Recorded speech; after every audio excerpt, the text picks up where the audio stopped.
அவரோட பழைய போஸ்ட் எல்லாம் போய் பார்க்கும்போது தான் வந்து தெரிஞ்சது. உண்மையாவே அதெல்லாம் வந்து மென்ஷன் பண்ணி போட்டிருக்காரு. அது இப்போ நிறைய ட்ரெண்ட் எல்லாம் ஆயிட்டு இருக்கு. நீங்களும் பார்த்திருப்பீங்க. பொட்டன்ஷியல் ஸ்டுடியோஸை மென்ஷன் பண்ணி இந்த மாதிரி நீங்க எப்பதான் வந்து எனக்கு சேலரி கொடுப்பீங்க, ஒரு நல்ல ஒரு ஆக்டருக்கு சேலரி கொடுக்க முடியல அப்படின்னா நீங்களாம் எதுக்காக படம் பண்றீங்க அப்படின்ற மாதிரி மென்ஷன் பண்ணி எல்லாம் போட்டிருப்பாரு.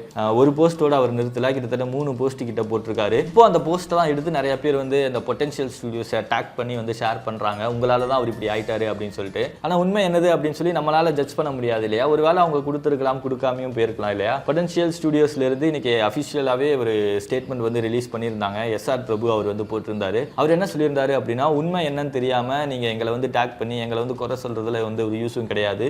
உண்மை என்னன்னு சொல்லி உங்க யாருக்குமே வந்து தெரியாது அப்படின்ற மாதிரி ஒன்று மென்ஷன் பண்ணியிருந்தாரு. அது மட்டும் இல்லாம ஸ்ரீ வந்து எங்க இருக்காரு அப்படின்னு சொல்லி நாங்க தேடிட்டு இருக்கோம். கூடிய சீக்கிரம் அவரை நாங்க தேடி கண்டுபிடிச்சு அவருக்கு என்ன நீட்ஃபுல் இருக்கோ அதை நாங்க கண்டிப்பா செய்வோம். திரும்ப அவரை பழைய நிலைமைக்கு கொண்டு வரதுக்காக நாங்க ட்ரை பண்ணிட்டு இருக்கோம் அப்படின்ற மாதிரியும் சில விஷயங்கள் வந்து மென்ஷன் பண்ணி போட்டிருந்தாரு. அந்த போஸ்ட்டுக்கிலேயே வந்து நிறைய பேர் வந்து சேலரி இஷ்யூ இருந்துச்சுன்னா அதை வந்து நீங்க சால்வ் பண்ணுங்க, திரும்ப அவரை பழைய நிலைமைக்கு கொண்டு வந்து நல்ல ஒரு ட்ரீட்மெண்ட் கொடுத்து திரும்ப ஒரு கம்பேக் கொடுக்குற மாதிரி ஒரு படம் ஒன்று கொடுக்க வைங்க அப்படின்ற மாதிரி அவரோட ஃபேன்ஸ் எல்லாம் வந்து கமெண்ட் போட்டுட்டு இருந்தாங்க.